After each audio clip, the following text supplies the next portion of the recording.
नमस्कार, आपण पाहता हिरकणी न्यूज. हिरकणी न्यूज प्रत्येक क्षण ताज्या घडामोडी आणि महत्त्वाच्या प्रत्येक बातमीसाठी नेहमी तत्पर. कावळा नाका परिसरात पाईपलाईनला गळती. कावळा नाका परिसरातील सेवंथ डे स्कूल परिसरात पाईपलाईनला शुक्रवार रात्री अचानक गळती लागली. यामुळे सुमारे फूटभर पाणी रस्त्यावरून वाहत होतं. या परिसरातील अयोध्या पार्क मधील सखल भागात गळतीचे पाणी घुसले होते. यामुळे लाखो लिटर पाणी वाया गेले. दरम्यान रहदारीच्या रस्त्यावर गर्दीच्या वेळी पाईपलाईन फुटून पाणी वाहू लागल्याने वाहतुकीला अडथळा निर्माण झाला होता. पाण्यातून संथ गतीने लोकांना वाहन चालवावे लागल्याने रस्त्यावर वाहतुकीची कोंडी झाली होती. सायंकाळी 6 वाजण्याच्या सुमारास कावळा नाका ते टेमलाई उड्डाणपूल या रस्त्यावर पाण्याच्या पाईपलाईनला अचानक गळती लागली. मोठ्या प्रमाणात पाणी रस्त्यावर वाहू लागले.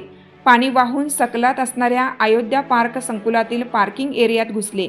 पाण्याच्या गळतीमुळे रस्त्यावर वाहतुकीची कोंडी झाल्याने गळतीच्या ठिकाणी वाहतूक पोलिसांनी बॅरिकेड लावले.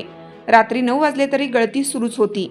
3-4 तासांचा कालावधी लोटला तरी महापालिका यंत्रणा गळतीच्या ठिकाणी दाखल झाली नव्हती. याबद्दल स्थानिक नागरिकातून संतप्त प्रतिक्रिया व्यक्त करण्यात आल्या. आपल्या हिरकणी न्यूज चॅनलला लाईक करा, शेअर करा आणि सबस्क्राईब करायला विसरू नका आणि रहा अपडेट.